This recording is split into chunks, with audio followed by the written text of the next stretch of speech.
آپ کے غلام اسلم فرماتے ہیں رات کو میں اور جناب عمر نکلے تھے تو ایک مکان میں ہم نے دیکھا کہ ایک عورت نے نا اس کے بچے بار بار شور کر رہے ہیں اور وہ کچھ پکا رہی ہے، آواز آ رہی ہے۔ تو حضرت عمر نے دروازے پہ دستک دی، کون ہے دروازے؟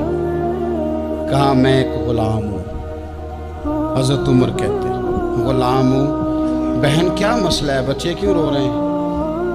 تو بی بی کہنے لگی تمہیں کیوں بتاؤں، جاؤ نا اپنا کام کرو۔ حضرت عمر نے اصرار کیا تو تلخ لہجے میں، جس سے غصہ نہیں کر جاتے حکمران، councillor, chairman, M P M L A ناراض نہیں ہو جاتے، اس تلخ لہجے میں بی بی کہنے لگی دعا کرو اللہ میرے اور عمر کے درمیان قیامت میں فیصلہ کرے۔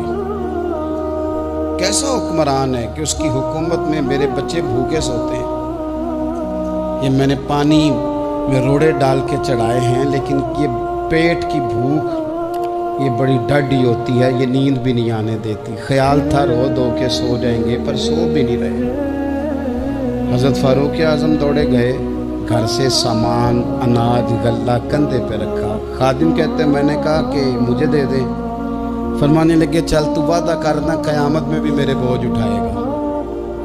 حضور نہیں، وہ تو میرے بس کی بات نہیں۔ فرمایا پھر مجھے کرنے دے۔ دوڑے آئے، اس خاتون کے دروازے پر لا کے وہ چیزیں رکھی، کہا بہن اگر تو پردہ کر لے تو یہ غلام نا آج کھانا پکا دے تیرے بچوں کو۔ پھر وہ گھی چڑھا کے چینی ڈال کے کچھ سامان پکتا تھا وہ کھانا پکایا۔ غلام کہتے ہیں جب پھونکے مارتے تھے تو داڑھی سے دھواں نکلتا تھا، آگ جلاتے تھے دھواں نکلتا تھا، پھر کھانا پکایا، پھر ان بچوں کو کھلایا۔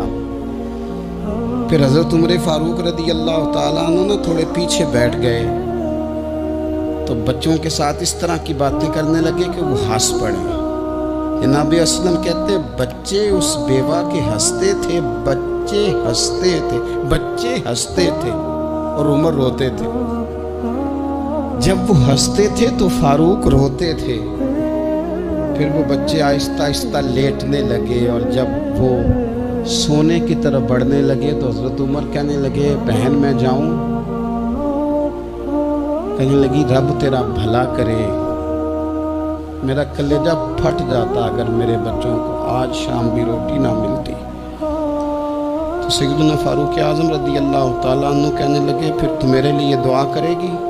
کہنے لگی میں دعا کرتی ہوں اللہ عمر کی جگہ تیرے جیسا کو نیک آدمی بٹھا دے۔ تو حضرت عمر کہنے لگے ایک چھوٹی سی گزارش بھی مان لو گی؟ کا کیا؟ فرمانے لگے کوئی یہ میری خدمت اگر پسند آئی ہے تو عمر کو معاف نہیں کر دیتی؟ غلطی ہو گئی، اسے پتہ نہیں تھا۔ اپنے منہ سے کہنے لگے سیانا بھی نہیں، باشعور بھی نہیں، اسے چاہیے تھا خلافت کی ذمہ داریاں نہ لیتا۔ لیکن حضرت صدیق نے کہا تو وہ مان گیا، لیکن بہن میں اسے جانتا ہوں، بزدل بڑا ہے، کمزور بڑا ہے، ضعیف بڑا ہے، اگر تو قیامت میں اس کی شکایت لگائے گی تو بڑا کمزور پڑ جائے گا، اس کے لیے مشکل ہو جائے گا۔ تو کہنے لگی اچھا اگر تو اتنی سفارش کرتا ہے تو جا، میں نے عمر کو معاف کیا۔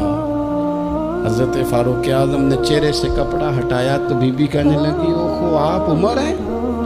آپ فرمانے لگے میں جو بھی ہوں تو وعدہ کر چکی ہے کہ تو نے عمر کو معاف کیا۔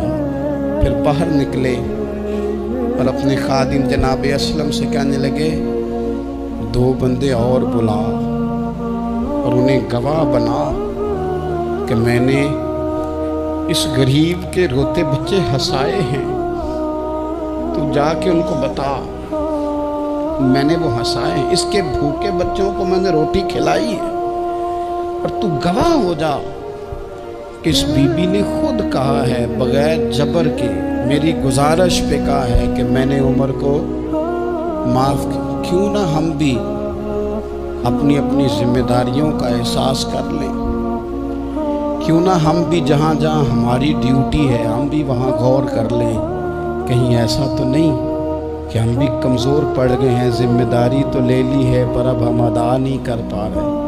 ورنہ وہاں سے معافی لے لے۔